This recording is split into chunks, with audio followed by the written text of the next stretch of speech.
నమస్తే Chandana, welcome to Great Andhra top story. ఆంధ్రప్రదేశ్ది గమ్యం తెలియని ప్రయాణం.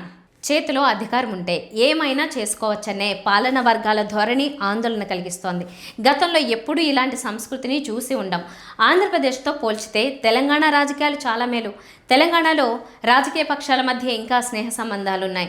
రాజకీయంగా ఎన్ని విభేదాలున్నా బీఆర్ఎస్, కాంగ్రెస్, బీజేపీ నాయకులు ఎదురెదురు పడితే ఆప్యాయంగా పలకరించుకుంటున్నారు, శుభకార్యాలకు ఆహ్వానించుకుంటున్నారు. ప్రత్యర్థుల కుటుంబాల్లో విషాదం చోటు చేసుకుంటే రాజకీయాలను పక్కన పెట్టి పరామర్శించుకుంటున్నారు.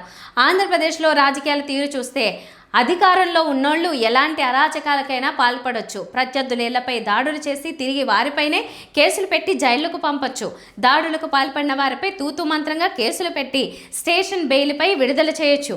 చేతిలో అధికారానికి తోడు బలమైన మీడియా ఉంటే ఇష్టారాజ్యంగా చెలరేగిపోవచ్చు. తప్పొప్పులు, న్యాయాలు అస్సలు లేవు.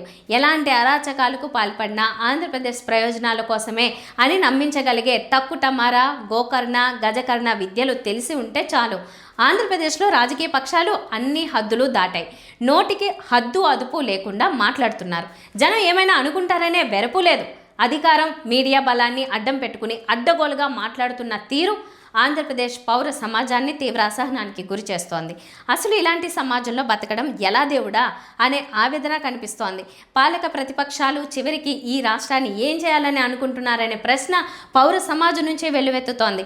తిరుమల లడ్డు ప్రసాదం అంశాన్ని తీసుకుందాం. తిరుమల లడ్డు ప్రసాదాన్ని జంతువుల కొవ్వుతో తయారు చేశారన్నది పచ్చి అబద్ధమని సిబిఐ తేల్చిన తర్వాత కూడా అబ్బే తమ ఆరోపణలే నిజమని అంగీకరించి తీరాల్సిందే అనే ధోరణిలో పాలకులు, ప్రభుత్వాన్ని మోసే మీడియా ప్రతినిధులు వాదిస్తున్నారు.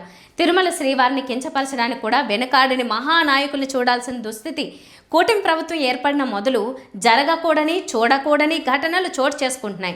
ఇదేమని ఎవరైనా ప్రశ్నిస్తే గతంలో వైసీపీ ఇలా చేసింది, అలా చేసిందంటూ ప్రభుత్వ అనుకూల మీడియా అందరికంటే ముందుగా మాట్లాడుతోంది.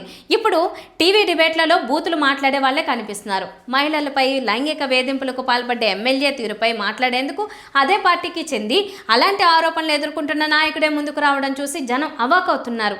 మనం చేజేతుల అశాంతిని, అరాచకాన్ని ఎంచుకున్నామనే ఆవేదన అందరిలో ఉంది. కాకపోతే పార్టీలే వేరు, నాయకులంతా ఆ బురద గుంటలో నుంచి వచ్చిన వారే. వీటి నుంచి విముక్తి లేదా అని ఆవేదనతో ప్రశ్నించుకోవడం తప్ప ఏమీ చేయలేని నిస్సహాయ స్థితి. అందుకే ఆంధ్రప్రదేశ్ సమాజం అగమ్యం తెలియక 4 రోడ్ల కూడల్లో నిలిచింది. ఇది వాటి టాప్ స్టోరీ. మరిన్ని అప్డేట్స్తో కలుద్దాం. నమస్తే.